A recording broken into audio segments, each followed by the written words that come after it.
ഒരു രാജ്യം ഒരു തെരഞ്ഞെടുപ്പുമായി കേന്ദ്ര സർക്കാർ മുന്നോട്ട്. പാർലമെന്റിന്റെ ശീതകാല സമ്മേളനത്തിൽ തന്നെ ബില്ല് അവതരിപ്പിച്ചേക്കും. അതിനിടെ രാജ്യസഭാ ചെയർമാൻ ജഗദീപ് ധൻഖറിനെതിരെ അവിശ്വാസ പ്രമേയത്തിന് പ്രതിപക്ഷം നീക്കം തുടങ്ങി. ബൽറാം നെടുങ്ങാടി വിശദാംശങ്ങൾ നൽകും. ബൽറാം, ഒരു രാജ്യം ഒരു തെരഞ്ഞെടുപ്പ്, യൂണിഫോം സിവിൽ കോഡ്, ഈ രണ്ട് ബില്ലുകളും ഇതായി നടപ്പ് സമ്മേളനത്തിൽ തന്നെ വരുമെന്ന് ചില റിപ്പോർട്ടുകൾ കാണുന്നു. എന്തെങ്കിലും ഔദ്യോഗിക സ്ഥിരീകരണം ഇക്കാര്യങ്ങൾക്കുണ്ടോ?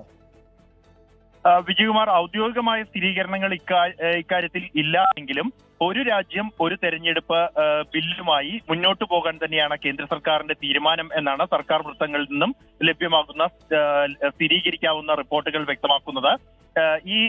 ഇതിനായി ഈ പാർലമെന്റ് സമ്മേളനത്തിൽ തന്നെ ബില്ല് അവതരിപ്പിക്കാനുള്ള ആലോചനയാണ് കേന്ദ്ര സർക്കാരിന്റേത്. കഴിഞ്ഞ മാസം തന്നെ രാംനാഥ് കോവിന്ദ് സമിതി റിപ്പോർട്ട് സമർപ്പിച്ചിരുന്നു. ആ റിപ്പോർട്ട് കേന്ദ്രമന്ത്രിസഭ അംഗീകരിച്ചിരിക്കുന്നു എന്നാണ് ലഭ്യമാകുന്ന വിവരം. ഇതിന്റെ അടിസ്ഥാനത്തിൽ ബില്ല് തയ്യാറാക്കി ഈ സമ്മേളനത്തിൽ തന്നെ അവതരിപ്പിക്കുക എന്നാണ് ലക്ഷ്യം വെക്കുന്നത്. ഈ സമ്മേളനത്തിൽ അവതരിപ്പിച്ചില്ലെങ്കിൽ അടുത്ത ബജറ്റ് സമ്മേളനത്തിൽ തന്നെ ബില്ല് അവതരിപ്പിക്കാനാണ് സർക്കാരിന്റെ തീരുമാനം. അതിൽ സമവായത്തിന് സർക്കാർ തയ്യാറാണ് എന്ന് തന്നെയാണ് ലഭ്യമാകുന്ന സൂചനകൾ.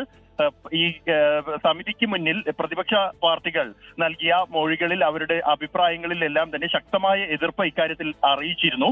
ഈ പ്രതിപക്ഷ പാർട്ടികളുമായി സമവായത്തിലെത്താൻ JPCക്ക് വിടാനും സർക്കാർ തയ്യാറാണ് എന്ന ഒരു തയ്യാറെടുപ്പോടുകൂടി തന്നെയാണ് ഈ ബില്ലുമായി മുന്നോട്ട് പോകാൻ സർക്കാർ നീങ്ങുന്നത്. അതേസമയം രാജ്യസഭാ ചെയർമാൻ ജഗദീപ് ധൻഖറിനെതിരെ അവിശ്വാസ പ്രമേയം കൊണ്ടുവരാനുള്ള നീക്കത്തിലാണ് സംയുക്ത പ്രതിപക്ഷം. ഇന്ത്യ സഖ്യം ഇതിനായുള്ള തയ്യാറെടുപ്പുകൾ ആരംഭിച്ചു കഴിഞ്ഞിരിക്കുന്നു. തുടർച്ചയായ അവസരങ്ങളിൽ പക്ഷപാതപരമായ സമീപനം ചെയർമാൻ സ്വീകരിക്കുന്നു എന്ന ആക്ഷേപമാണ് ഇന്ത്യ. ശരി ബൽറാം, എന്തായാലും നിർണായക ബില്ലുകൾ, ഒരു രാജ്യം ഒരു തെരഞ്ഞെടുപ്പ് അല്ലെങ്കിൽ യൂണിഫോം സിവിൽ കോഡ്, അങ്ങനെ രണ്ട് ബില്ലുകൾ ഒരുപക്ഷെ ഈ സമ്മേളന കാലയളവിൽ പാർലമെന്റിൽ വന്നേക്കും എന്ന വിവരമുണ്ട്. സ്ഥിരീകരിച്ചിട്ടില്ല. സർക്കാർ ഒരു പക്ഷേ വിശദീകരണം നൽകിയേക്കും ഇക്കാര്യത്തിൽ. ബൽറാം നെടുങ്ങാടിയാണ് വിവരങ്ങൾ നൽകിയത്.